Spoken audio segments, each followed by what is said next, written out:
Times देख रहे हैं आप। मैं हूं आपके साथ पलक शर्मा। वक्त हो गया उत्तर प्रदेश उत्तराखंड की बड़ी खबरों का, तो आइए रुक करते हैं इन प्रमुख खबरों की ओर, जहां पहली खबर हरदोई से है।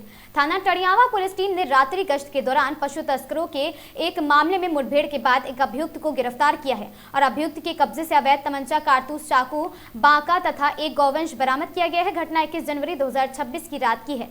पुलिस के अनुसार जनपद में अपराध नियंत्रण एवं गौवध की घटनाओं पर अंकुश लगाने के लिए अभियान चलाया जा रहा था। इसी क्रम में थाना टड़ियावा क्षेत्र में संदिग्ध व्यक्तियों व वाहनों की चेकिंग की जा रही थी और सूचना पर पहुंची पुलिस टीम शंकरपुर पुलिया के पास पहुंची और संदिग्ध व्यक्तियों को रोकने का प्रयास किया है। पुलिस को देखकर अभियुक्तों के भागने की कोशिश की और साथ ही पुलिस टीम द्वारा घेराबंदी किए जाने पर अभियुक्त ने जान से मारने की नीयत से फायरिंग कर दी। आत्मरक्षार्थ पुलिस द्वारा की गई जवाबी फायरिंग में एक अभियुक्त के दाहिने पैर में गोली लगी है। घायल अभियुक्त की पहचान गुड्डू पुत्र इद्दू निवासी कस्बा गोपामऊ थाना टड़ियावा जनपद हरदोई के रूप में हुई है और पुलिस ने घायल अभियुक्त को मौके से गिरफ्तार कर लिया है और पुलिस ने अभियुक्त के कब्जे से एक अदद तमंचा, 315 बोर, एक जिंदा कारतूस, एक खोखा कारतूस, 2 अदद चाकू, एक अदद बाका तथा एक गौवंश बरामद किया है।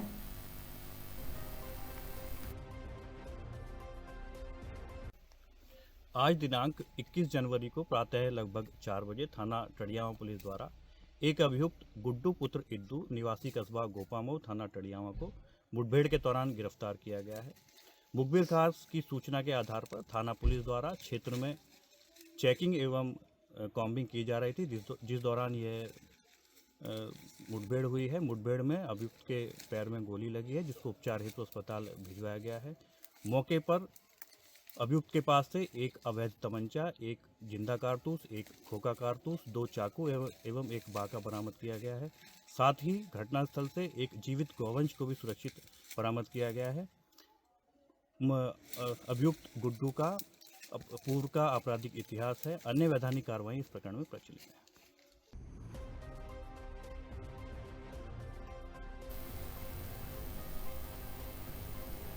खबर सोनभद्र से है, जहां पुलिस ने रॉबर्ट्सगंज क्षेत्र में बड़ी कार्रवाई करते हुए 248 ग्राम हेरोइन के साथ 2 तस्करों को किया गिरफ्तार किए गए अभियुक्तों की पहचान अटल बिहारी यादव और साथ ही दीपक कुमार भारती के रूप में हुई है। अटल बिहारी यादव के पास से 123 ग्राम, दीपक कुमार भारती के पास से 125 ग्राम हेरोइन बरामद हुई है। अंतर्राष्ट्रीय मार्केट में हेरोइनों की कीमत 25 लाख रुपए के लगभग है। अभियुक्तों के खिलाफ रॉबर्ट्सगंज कोतवाली थाने में एनडीपीएस एक्ट के तहत अन्य धाराओं में मुकदमा दर्ज किया गया। कार्रवाई में जुटी पुलिस अभियुक्त अटल बिहारी यादव ने बताया कि हेरोइन लखनऊ से लाकर जिले में नशे के आदि लोगों को बेचने की फिराक में थे। एडिशनल एसपी ने दोहराया, जनपद में अवैध मादक पदार्थों की बिक्री, भंडारण या परिवहन किसी भी कीमत पर बर्दाश्त नहीं किया जाएगा। रॉबर्ट्सगंज पुलिस ने एसओजी टीम ने 248 ग्राम हेरोइन के साथ 2 तस्करों को किया गिरफ्तार।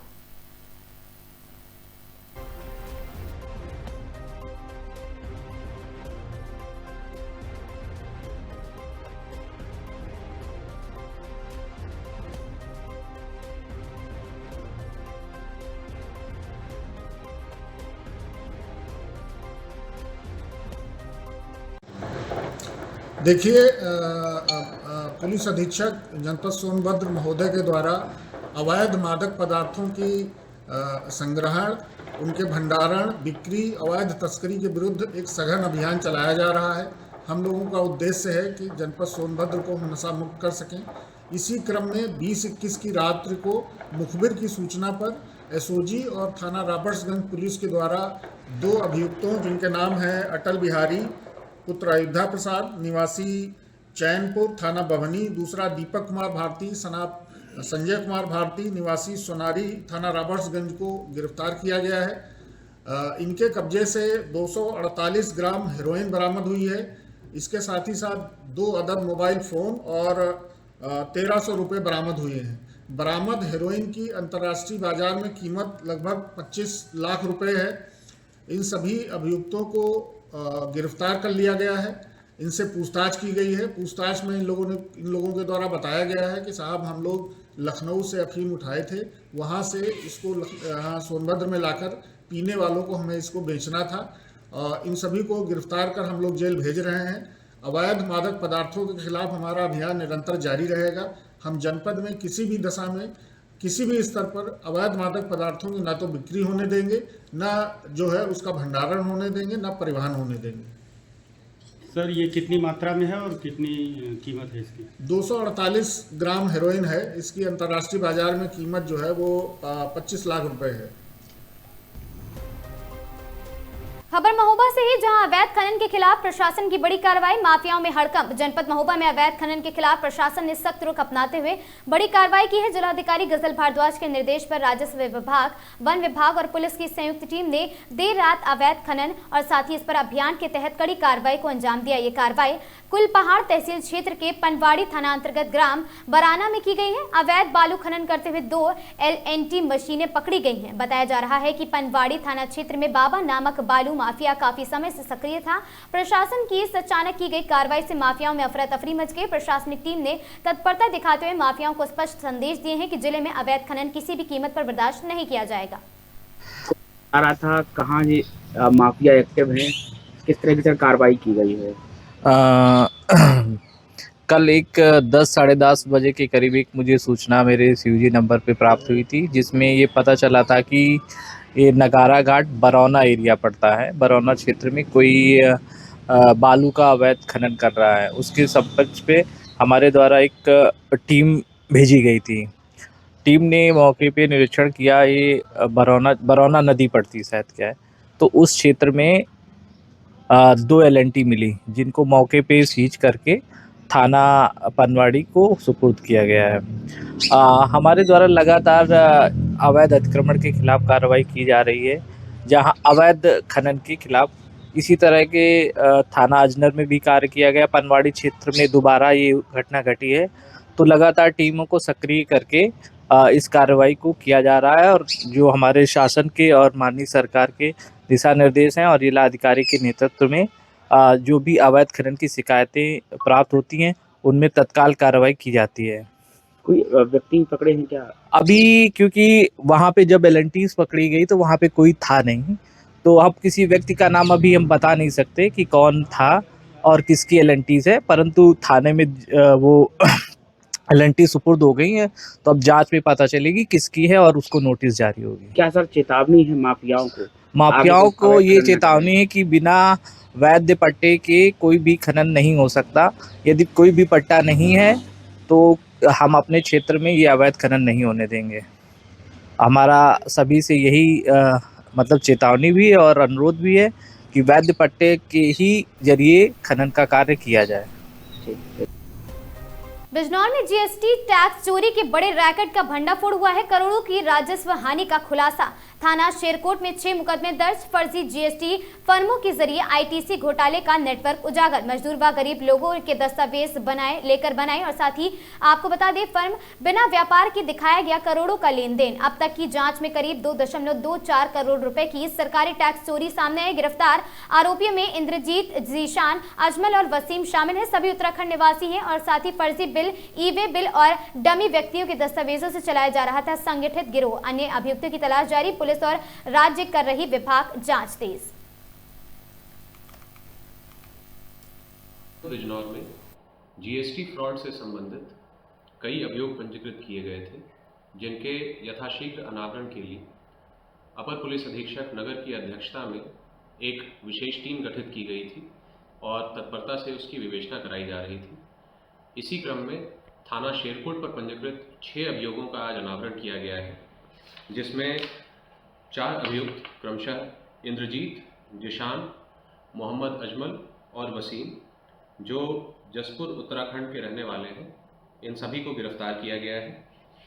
अभी तक जो पूछताछ से जानकारी प्राप्त हुई है, उसके अनुसार ये व्यक्ति एक शमा परवीन नाम की महिला के माध्यम से आर्थिक रूप से कमज़ोर व्यक्तियों को चिन्हित करते थे और सरकारी योजनाओं के विषय में बताकर उनका लाभ देने का लालच देकर लोगों से जो है उनके इम्पॉर्टेंट डॉक्यूमेंट्स जैसे कि आधार कार्ड इत्यादि कलेक्ट करते थे।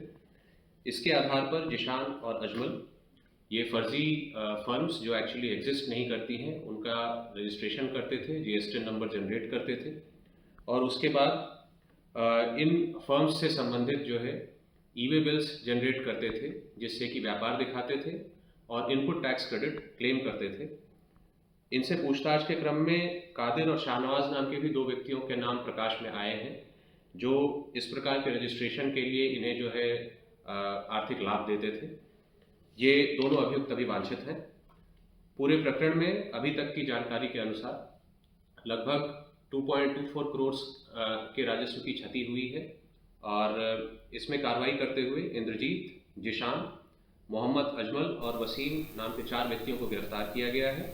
अभियुक्त शाहनवाज, शमा परवीन और कादिर की गिरफ्तारी के लिए टीमें लगाई गई हैं।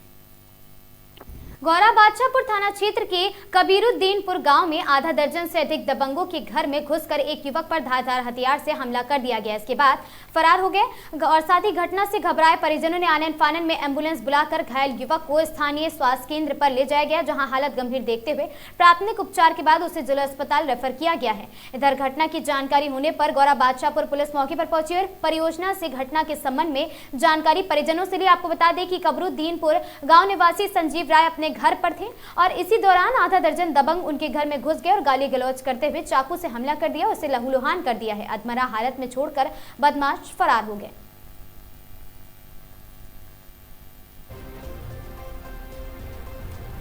आज दिनांक 21 जनवरी 2026 को थाना गौरा बादशाहपुर अंतर्गत कबीरुद्दीनपुर गांव में पुरानी रंजिश को लेकर 2 पक्षों में विवाद हो गया, जिसमें दूसरे पक्ष के सूरज राय एवं उसके 4-5 साथियों द्वारा पहले पक्ष पे धारदार हथियार से हमला किया गया, जिसमें पहले पक्ष से संजीव राय को गंभीर चोटें आई। थाना गौरा बादशाहपुर पुलिस द्वारा उनको इलाज है तो तुरंत हॉस्पिटल भिजवाया गया है। पीड़ित पक्ष से तहरीर प्राप्त कर थाना गौरा बादशाहपुर पर आरोपियों के विरुद्ध सुसंगत धाराओं में अभियोग पंजीकृत किया गया है। आरोपियों की गिरफ्तारी हेतु टीम का गठन किया गया है। शीघ्र ही आरोपियों को गिरफ्तार कर आवश्यक वैधानिक कार्रवाई की जाएगी।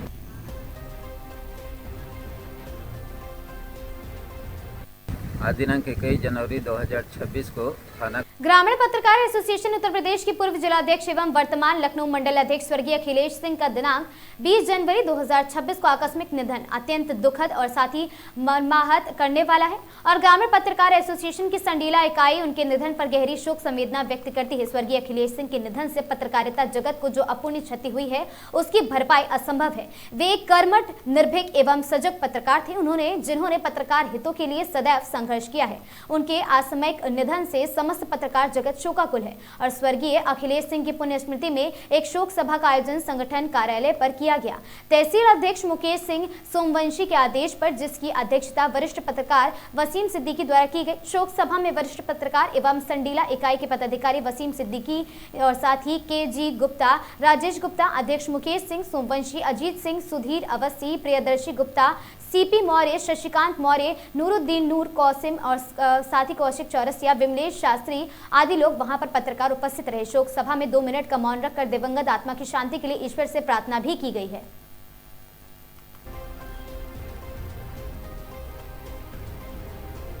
खबर प्रतापगढ़ से है, जहां कांग्रेस ने शंकराचार्य अवि मुक्तेश्वरानंद के समर्थन में किया प्रदर्शन। जिलाध्यक्ष डॉक्टर नीरज त्रिपाठी के नेतृत्व में कार्यालय से निकाली यात्रा। कार्यकर्ताओं ने पैदल यात्रा के दौरान भाजपा सरकार को घेरा है और साथ ही संगम में शंकराचार्य व उनके शिष्यों के खिलाफ अभद्रता हुई है। जिलाध्यक्ष ने कहा, मामले की निष्पक्ष जांच व दोषियों के खिलाफ कार्रवाई की मांग है। कांग्रेस कार्यकर्ताओं ने सड़क पर नारेबाजी कर विरोध जताया है। पैदल मार्च के दौरान पुलिस बल जगह जगह तैनात रहा है। मैदान में आज हम सब लोग शंकराचार्य जी के सम्मान में एक पदयात्रा का आयोजन किए हुए हैं और जिस तरीके से परम पूज्यपाद शंकराचार्य भगवान जी को उत्तर प्रदेश की सरकार और उनकी पुलिस द्वारा प्रताड़ित किया जा रहा है, बटुक साथियों को जिस तरीके से उनकी सखा को खींचते हुए और लाठियों से मारा गया, ये बहुत ही निंदनीय है, जिसकी हम सब लोग निंदा करते हैं। और कांग्रेस पार्टी शंकराचार्य जी, साधु संतों और जो भी जिससे भी जो परेशानी है उनके लिए हमेशा सदैव तत्पर है। हम सब लोग शंकराचार्य जी के सम्मान में आज हम पदयात्रा कर रहे हैं। हमारी मांगे ये है कि जिस तरीके से 12-12:15 बजे रात में शंकराचार्य भगवान को नोटिस दिया गया वो बहुत ही गलत है। उनको सुबह भी भेजा जा सकता था। आप शंकराचार्य जी से ये नहीं पूछ सकते हैं कि आपको शंकराचार्य किसने बनाया है। ये उत्तर प्रदेश सरकार या भारत सरकार या कोई भी नहीं पूछ सकता है। शंकराचार्य जी जो नियम प्रणाली है उसके तहत शंकराचार्य बने हुए हैं और वो सब सारी चीजें उत्तर प्रदेश के जो माघ मेले में जो अधिकारी है उनको दिया जा चुका है, लेकिन ये जरूरत देखिए कि उनसे ये मांगा जा रहा है कि आप बताइए कि आप शंकराचार्य हैं या नहीं है। हमारी मांग ये है कि योगी आदित्यनाथ जी मीडिया के सामने आए, शंकराचार्य भगवान से माफी मांगे, बटुक से माफी मांगे। जिस तरीके से पुलिस वालों ने ये उत्पीड़न किया है, उन सभी पुलिस वालों के तत्काल खिलाफ कार्रवाई हो, उनको तत्काल प्रयागराज से हटाया जाए। ये सब हमारी मांगे हैं। अगर मांगे नहीं पूरी होती है तो हमारा आंदोलन क्रमबद्ध तरीके से जारी रहेगा। खबर कानपुर से है, जहां कानपुर मुख्यमंत्री सामूहिक विवाह योजना के तहत आयोजित कार्यक्रम में अव्यवस्था भारी पड़ी। जिला प्रशासन ने लापरवाह आयोजनकर्ता फर्म पर सख्त कार्रवाई करते हुए उससे ब्लैकलिस्ट कर दिया और साथ ही अगले 5 साल तक यह फर्म किसी भी सरकारी काम में हिस्सा नहीं ले सकेगी। बताते चले कि 11 दिसंबर 2025 को कानपुर के चंद्रशेखर आजाद कृषि एवं प्रौद्योगिकी विश्वविद्यालय परिसर में मुख्यमंत्री द्वारा सामूहिक विवाह योजना के तहत सामूहिक विवाह कार्यक्रम आयोजित किया गया था, लेकिन इस कार्यक्रम में व्यवस्थाओं की पोल उस वक्त खुल गई जब सैकड़ों वैवाहिक जोड़े अपने और साथ ही उनके परिवार भोजन, बैठने और पूजन सामग्री के लिए भटकते नजर आए। शिकायतों के बाद जिला प्रशासन ने मामले की गंभीरता को लेते हुए अपर जिलाधिकारी नगर की अध्यक्षता में 4 सदस्यीय जांच समिति गठित की है। जांच में सामने आया कि 635 जोड़ों के कार्यदायी और साथ ही इसके बावजूद मौके पर मौजूद 12,000 से अधिक लोगों के लिए पर्याप्त इंतजाम नहीं किए गए थे। भोजन केवल 2100 से 2300 लोगों के लिए था और वह भी तय मेन्यू के रूप में नहीं था। यही नहीं, 561 जोड़ों के लिए केवल 370 वेदियां लगाई गई थी। 25 फोटोग्राफरों की जगह सिर्फ 2 फोटोग्राफर मौजूद थे और साथ ही पंडाल छोटा था, कुर्सियां कम थी और एलईडी स्क्रीन, सजावट व अन्य व्यवस्थाएं भी अधूरी पाई गई हैं। जांच समिति के अनुसार फर्म के कुल जरूरत का सिर्फ करीब 45% इंतजाम किया गया था। मामले में मुख्य विकास अधिकारी दीक्षा जैन ने बताया कि जिलाधिकारी जितेंद्र प्रताप सिंह के अनुमान के बाद आयोजनकर्ता firm national federation of pharmacist प्रोक्टोरियम और साथ ही processing and retailing cooperatives of India limited को मुख्यमंत्री सामूहिक विवाह योजना के तहत ब्लैकलिस्ट कर दिया गया है।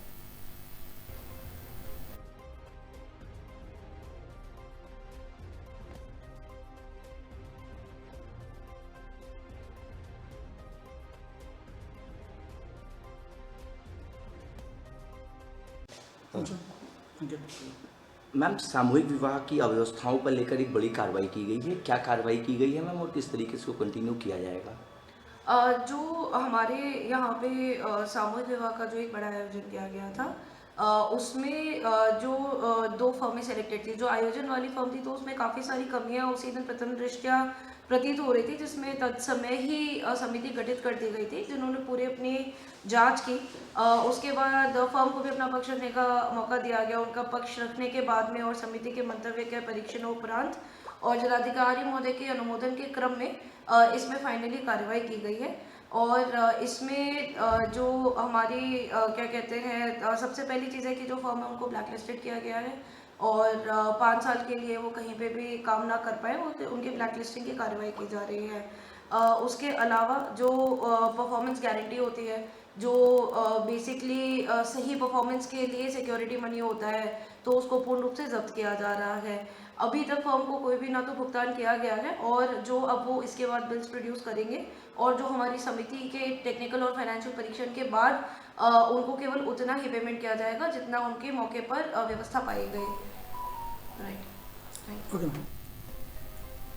आपको बता दें, हरपालपुर और साथ ही मारपीट के बाद वहां पर बुजुर्ग की मौत हो गई। 2 आरोपी जिसमें गिरफ्तार हुए। थाना हरपालपुर क्षेत्र के ग्राम अर्जुनपुर में हुई मारपीट की घटना में घायल बुजुर्ग की मौत के मामले में पुलिस ने त्वरित कार्रवाई करते हुए 2 नामजद अभियुक्तों को गिरफ्तार कर लिया है। प्राप्त जानकारी के अनुसार दिनांक 18 जनवरी 2026 को ग्राम अर्जुनपुर निवासी श्रीमती खुशबू पत्नी गोविंद सिंह ने थाना हरपालपुर में तहरीर देकर आरोप लगाया कि गाँव के ही रावेंद्र सिंह पुत्र कैलाश सिंह व भानु प्रताप सिंह पुत्र अवधेश सिंह सहित कुल 5 लोगों ने उनके ससुर अशोक कुमार पुत्र जयसिंह के साथ मारपीट की है, जिससे वह गंभीर रूप से घायल हो गए हैं। घटना को गंभीरता से लेते हुए पुलिस ने वादिनी की तहरीर के आधार पर मुकदमा अपराध संख्या 17/26 धारा 3(5), 115(2) और 352, 351, 3, 103, 1 BNS के अंतर्गत अभियोग पंजीकृत किया। विवेचना के क्रम में थाना हरपालपुर पुलिस ने नामजद अभियुक्त रावेंद्र सिंह एवं भानु प्रताप सिंह दोनों निवासी ग्राम अर्जुनपुर को नियमानुसार गिरफ्तार कर लिया है। पुलिस का कहना है कि मामले की आवश्यक वैधानिक कार्रवाई की जा रही है तथा शेष आरोपियों को शीघ्र ही गिरफ्तार गिरफ्तार किया जाएगा। गिरफ्तार करने वाली पुलिस टीम में प्रभारी निरीक्षक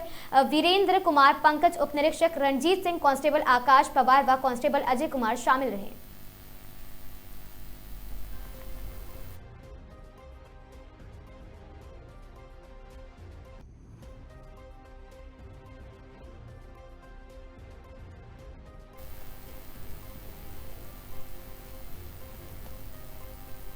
खबर संभल से है, जहां संभल के गुन्नौर में नामांकन के दौरान हुआ भारी बवाल। बीजेपी और सपा कार्यकर्ता आपस में भिड़े, जमकर चले लात घूंसे और थप्पड़। उत्तर प्रदेश के जनपद संभल से बड़ी खबर सामने आ रही है, जहां संभल के गुन्नौर में सहकारी ग्राम विकास बैंक के चुनाव में लोकतंत्र शर्मसार होता दिखा है। संभल के गुन्नौर ब्लॉक में नामांकन के दौरान भारतीय जनता पार्टी और समाजवादी पार्टी के कार्यकर्ता आपस में भिड़ गए। पुलिस और प्रशासन की मौजूदगी में जमकर धक्का मुक्की हुई और हालात बेकाबू हो गए। सोशल मीडिया पर वायरल वीडियो ने इस विवाद को आग में घी डालने का काम किया है, जिसमें कथित तौर पर दिग्गज नेता आपस में उलझते हुए मारपीट करते नजर आ रहे। यहाँ जो शोर शराबा और साथ ही धक्का मुक्की आप स्क्रीन पर देख रहे हैं, किसी रण क्षेत्र की तस्वीर नहीं है, बल्कि संभल के गुन्नौर ब्लॉक परिसर की है। यहाँ उत्तर प्रदेश सहकारी भूमि विकास बैंक के चुनाव के लिए नामांकन प्रक्रिया चल रही थी, लेकिन देखते ही देखते नामांकन स्थल अखाड़े और रण क्षेत्र में तब्दील हो गया है। वहीं उक्त घटना के बाद एक वीडियो सोशल मीडिया पर तेजी से वायरल हुआ है। सोशल मीडिया पर वायरल हो रही वीडियो ने इस पूरे घटनाक्रम की गंभीरता को और बढ़ा दिया है। वीडियो में साफ देखा जा सकता है कि भाजपा के पूर्व विधायक, पूर्व मंत्री अजीत कुमार उर्फ राजू यादव, सपा के वर्तमान विधायक राम खिलाड़ी यादव के पुत्र और युवा नेता अखिलेश यादव के साथ तीखी बहस हुई है और धक्का मुक्की करते भी नजर आ रहे हैं। हंगामे और भारी तनाव के बीच किसी तरह नामांकन प्रक्रिया को आगे बढ़ाया गया, जिसमें कुल 3 प्रत्याशियों ने अपने पर्चे दाखिल किए हैं। घटना के बाद प्रशासन ने सुरक्षा के मद्देनजर ब्लॉक परिसर में आयोजित अतिरिक्त पुलिस बल तैनात कर दिया है, लेकिन जनता के बीच अब सवाल उठ रहा है। फिलहाल पुलिस वायरल वीडियो की जांच कर रही है और आरोपियों की पहचान की जा रही है, लेकिन इस घटना ने आगामी चुनाव की सरगर्मियों और राजनीतिक रंजिश को पूरी तरह उजागर कर दिया है।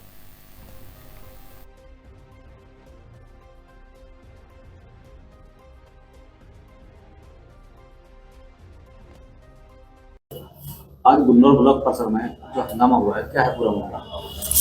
पूरा मामला आपने सुनी लिया होगा।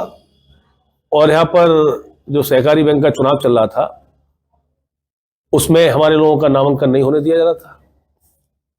हमने पहुंचकर वहां इसका विरोध किया कि भाई लोकतंत्र है, इसमें सबको हिस्सेदारी लेने का मौका मिलना चाहिए। लेकिन जो पूर्व विधायक, पूर्व मंत्री हैं, इन्होंने, इनके समर्थकों ने हम पर हमला किया। लेकिन हम अपने सभी साथियों का धन्यवाद देते हैं कि उसके बाद वो सब लोग डटे रहे और हम अपने लोगों का पर्चा भरवाने के बाद ही ब्लॉक परिसर से बाहर आए। अब वो विधि के सलाहकारों से, अपने जो विधि के सलाहकार साथी हैं, उस सबसे बात करके उस पर फिर निर्णय लिया जाए।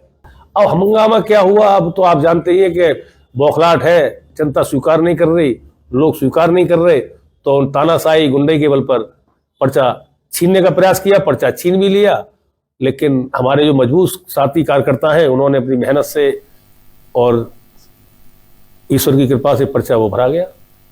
जौनपुर जिले के कलेक्ट्रेट परिसर में चल रहे किसान यूनियन की मासिक बैठक के दौरान अचानक माहौल तनावपूर्ण हो गया। किसी विवादित टिप्पणी को लेकर किसान यूनियन के प्रदेश महासचिव राजनाथ यादव और महिला सदस्यों के बीच कहासुनी इतनी बढ़ गई कि मामला हाथापाई में बदल गया। आरोप है कि प्रदेश महासचिव द्वारा महिलाओं को अभद्र भाषा का प्रयोग किया गया, जिसके बाद नाराज महिलाओं ने उन पर लात, घूंसों और जूतों से हमला कर दिया। घटना की जानकारी मिलते ही पुलिस मौके पर पहुंची और किसी तरह महिलाओं को समझा बुझाकर स्थिति को नियंत्रित किया है। हमलावर महिला शीला ने आरोप लगाया है कि प्रदेश अध्यक्ष ने न केवल गाली गलौज की, बल्कि यूनियन के कार्यों में लूट खसोट और मानहानि को भी शिकायत लंबे समय से उठती रही है। महिलाओं का रोष देखते हुए पुलिस ने बड़ी कड़ी मशक्कत के बाद भीड़ को शांत कराया और साथ ही उन्होंने जानकारी दी है।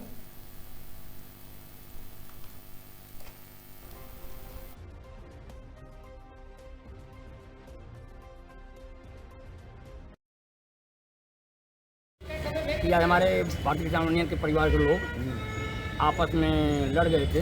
हमको कष्ट है कि आपस में लोग लड़ रहे हैं। और मैं जब वहाँ मौके पर गया हूँ तो मैंने भी देखा कि एक महिला चप्पल जूता निकाल सबको मार रही थी। मैंने पूछा क्या बात है, तो उन्होंने भी अपना गाली फली दे रही थी। तो मैंने कहा भाई इस तरह का नाटक न करो, परिवार विवाद झगड़ा जो है आपस में आने दो, बाहर फैलने न पावे। क्योंकि हमारे मीडिया भाई लोगों ने काफ़ी वहाँ सहयोग किया, बीच बचाव किया और वहाँ फ़ोटो खींचा है। जो शिकायतें हमको वहाँ मिली है जाने के बाद, तो वह मैं अपने हाई कमान तक पहुँचाऊँगा। मेरा हाई कमान जो निर्णय लेगा उसको मैं मानने के लिए बाध्य हूँ। अध्यक्ष जी आरोप लगा रही है कि लूट खसोट का आरोप लगाते हैं। तो देखिए महिला बधाई के पात्र है, तो ट्रेनिंग में वो पास नहीं हुई है। कोई कहा होगा, क्योंकि हर मासिक बैठक 21 तारीख को होती है, हर महीने के 21 तारीख को। 9 तारीख ब्लॉक होता है, 15 तहसील होता है, 21 जिले का होता है। और जिला अध्यक्ष शैलेश वर्मा हैं हमारे यहाँ के, और वो भी 7 महिला थे। एक कोई मंजू औरत है और एक कोई शीला औरत है और शैलेश वर्मा। इन्होंने पहुँचे वहाँ पर कहीं मीटिंग नहीं होगी, आज पंचायत नहीं होगी, कैंसिल कर रहा हूँ।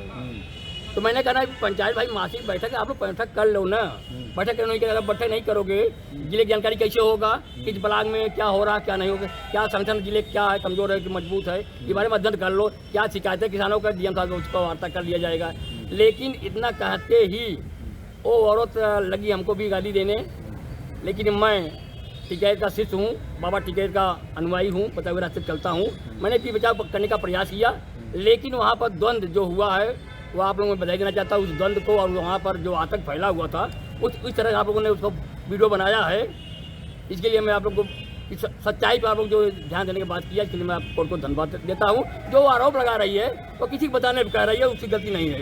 कोई कहा होगा, कोई सिखाया होगा, तुम इस तरह की बात करो। क्योंकि आजकल देखा जाता है गाँव में कि औरतों को आगे करके लोग बगल से हट जाते हैं। वो ड्रामा कोई ने किया नहीं। उनका आरोप ये भी है, ये आपसी परिवार का मामला है और आपसी परिवार का मामला। शिकायत मैं अपने उन्होंने आरोप लगाया कि अपशब्द आपने बोला उनको, हाई कमान को किया हूँ।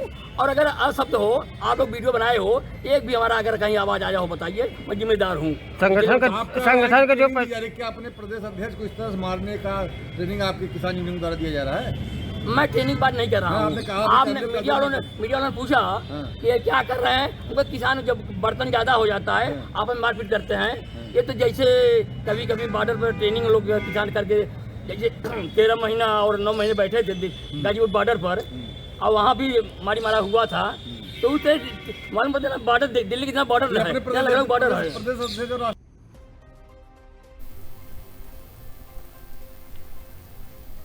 आपको बता दें कि बेटपुर चौक से मुकर्रबादपुर कलियर में होकर गुजर रहे मिट्टी से लदे ओवरलोड खनन डंपरों के खिलाफ बुधवार को स्थानीय लोगों का गुस्सा फूट पड़ा। सड़कों की बदहाली और उड़ती धूल से परेशान ग्रामीणों ने डंपर के आगे टायर लगाकर उन्हें मौके पर ही रोक दिया है। जहां ग्रामीणों का कहना है कि इन मिट्टी से लदे ओवरलोड वाहनों से धूल मिट्टी उड़कर दोपहिया वाहन चालकों की आंखों में गिरती है, जिससे दोपहिया वाहन चालकों के लिए सिर पर दुर्घटना का खतरा मंडराता रहता है। दुकानदारों का कहना है कि सड़क से सटी दुकानों पर बैठकर धूल मिट्टी फेंकने को मजबूर है और ग्रामीणों का कहना है कि इन भारी वाहनों के कारण सड़कें जगह जगह उखड़ चुकी हैं, गड्ढे बन गए हैं और साथ ही हर समय धूल उड़ती रहती है, जिससे राहगीरों को और स्थानीय निवासियों को भारी परेशानी का सामना करना पड़ता है।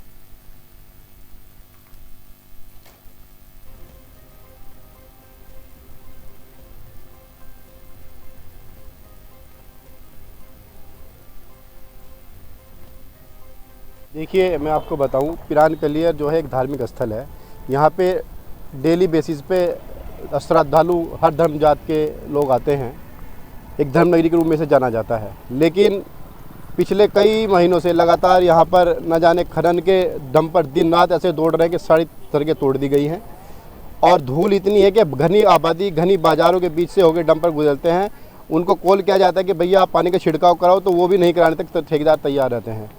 और हालात ये है, ये जो पुल है आप देख रहे हैं पिरान कलियर का, जो नया गंग नहर पे पुल बना है, इसमें सरिये निकल के बाहर आ गए हैं। इनकी हालत ये है कि कोई टू व्हीलर वाला जो होता है वो जब इनसे गुजरता है तो उनके टायर इसमें फंस के दुर्घटनाएं हो चुकी है। अभी एक दुर्घटना होती है, हमने उठा के उनको सामने हॉस्पिटल में उनको ट्रीटमेंट दिलाया था। खैर ये अच्छा लगा कि ज़्यादा कोई दुर्घटना बड़ी नहीं हो पाई। लेकिन क्या सरकार अब तक जो कहती है कि हम गड्ढे मुक्त सड़कें बनाएंगे, ये किस तरह की सड़कें हैं, कि किस तरह का पुल बनाया गया है, ये आप देख लीजिए। मेरे द्वारा माननीय मुख्यमंत्री पोर्टल पे और सेम हेल्पलाइन नंबर पे इनकी शिकायत की गई थी, तो मुझे जवाब मिला है, वहाँ से कॉल आया। उन्होंने बोला कि ये सिंचाई विभाग के अंडर है। सिंचाई विभाग के अंडर है, वो हम एक्सेप्ट करते हैं, लेकिन क्या नागरिकों की सुरक्षा के दृष्टिगत और जिस कंपनी ने ब्रिज बनाया है, क्या उसका कोई जवाबदेही तय नहीं करेगा? जी। और तो ये जवाबदेही तो सरकार की बनती है। और जिलाधिकारी महोदय से मैं आपके माध्यम से गुजारिश करूंगा कि इस पुल की मरम्मत के लिए कार्यदायी संस्था जो थी, जो भी ब्रिज कंपनी थी, उनको तत्काल निर्देशित करें ताकि किसी दुर्घटना से बचा जा सके। दूसरा ये कि पिरान कलियर में आप देखिए मुख्य मार्ग है वो अपना सोलपुर रोड से जो करेक्ट होकर सीधा कलियर कोरकोली जाता है, तमाम सड़कें डंपरों के कारण टूट गई है, उनका कोई निर्माण नहीं हो पा रहा है। आप जाके कभी भी चेक कर लीजिए, मुख्य चौराहा देख लीजिए जाके।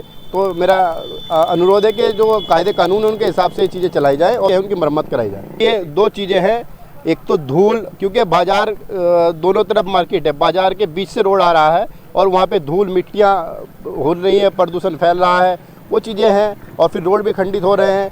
तो एक धार्मिक नगरी है, लोग यहाँ आते हैं, जाहिरों की भीड़ लग जाती है, कभी कभी जाम की स्थिति बन जाती है।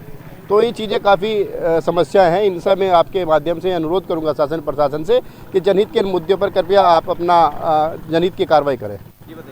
देखिए अब आप, क्योंकि ना तो कोई छिड़काव कराया जा रहा है डंपर मालिक द्वारा, अब जब धूल उड़ेगी, जो पीछे टू व्हीलर या बेचारे जो टू व्हीलर वाले लोग हैं, ई रिक्शा है या जो भी जितने लोग हैं, जब उनके आगों में डस्टिंग जाएंगी, डस्ट का है, धूल जाएगी, उड़ेगी, वो आसपास की मार्केट में जाती है, तो ये चीज़ें इनको परेशानियों का सामना करना पड़ा। सितारगंज के शिशु मंदिर स्कूल में स्वयंसेवक संघ की हुई एक आवश्यक गोष्ठी, जिसमें संघ के पर्यावरण प्रमुख संतोष मिश्रा मुख्य रूप से उपस्थित रहे। इस दौरान उन्होंने संघ के इतिहास और वर्तमान गतिविधियों पर विस्तार से प्रकाश डाला है। संतोष मिश्रा ने बताया कि वर्ष 1925 में राष्ट्रीय स्वयंसेवक संघ की स्थापना की गई थी और वर्ष 2026 में संघ अपने 100 वर्ष पूर्ण करने जा रहा है। इसी क्रम में हिंदुत्व और सामाजिक समरसता को आगे बढ़ाने के उद्देश्य से संघ द्वारा व्यापक जनसंपर्क अभियान चलाया गया। उन्होंने बताया कि इस आयोजन के तहत लगभग 700 स्वयंसेवकों ने घर घर जाकर संपर्क किया, जिसमें करीब 500 लोगों को संघ से जोड़ा गया है। उन्होंने आगे बताया कि संगठनात्मक दृष्टि से नगर को 6 हिस्सों के विभाजित उसमें किया गया है ताकि कार्य अधिक प्रभावी ढंग से किया जा सके। इसी के अंतर्गत आने वाले समय में 3 हिंदू सम्मेलन का आयोजन किया गया है और साथ ही इन सम्मेलन में विशेष योगदान देने वाले व्यक्तियों को सम्मानित भी किया जाएगा। जानकारी देते हुए उन्होंने बताया कि यह हिंदू सम्मान और सम्मेलन महाराजा अग्रसेन ट्रस्ट व सितारगंज रामलीला ग्राउंड एवं पर्वतीय रामलीला ग्राउंड में आयोजित किए जाएंगे। का शताब्दी वर्ष है, 1925 में उसकी स्थापना हुई थी, 2025 चला है, तो कुछ उसके कार्यक्रम निर्धारित हैं। 2 कार्यक्रम उसके हो चुके हैं। एक पूर्ण गणवेश में नगर में जितने स्वयंसेवक हैं या संघ के शुभचिंतक हैं, इनको लगता है कि हमें गणवेश में रहना है, क्योंकि संघ के स्वाभिमान का वो एक वेश है। ये गणवेश, पूर्ण गणवेश के बहुत सारे कार्यक्रम हुए और नई संख्या लगभग यहाँ नगर में 500 लोग नए बढ़े। दूसरा, घर घर संपर्क किया था।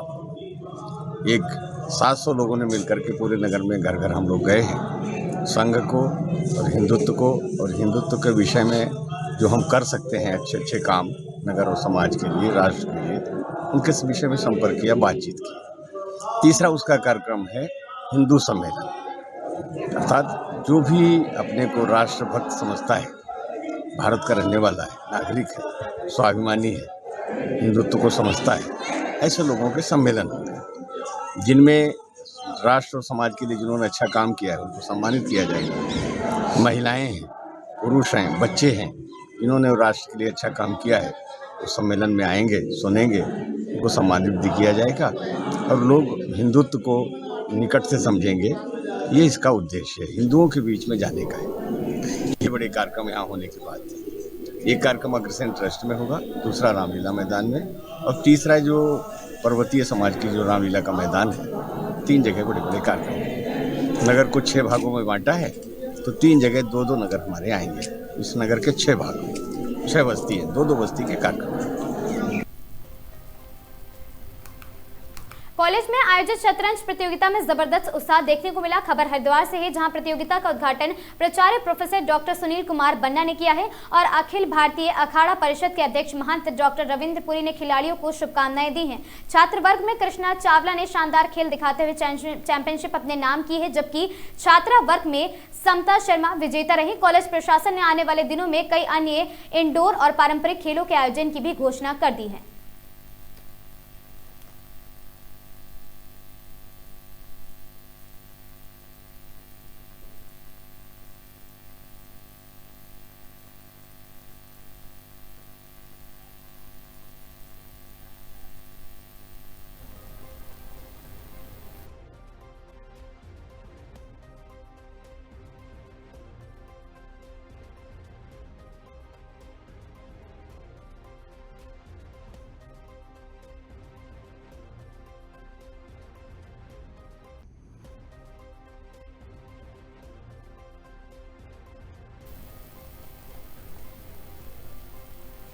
उत्तर प्रदेश उत्तराखंड की इन तमाम खबरों में आज के लिए बस इतना ही। ऐसी खबरों से लगातार जुड़े रहने के लिए बने रहें हमारे साथ और देखते रहें आगाज टाइम्स।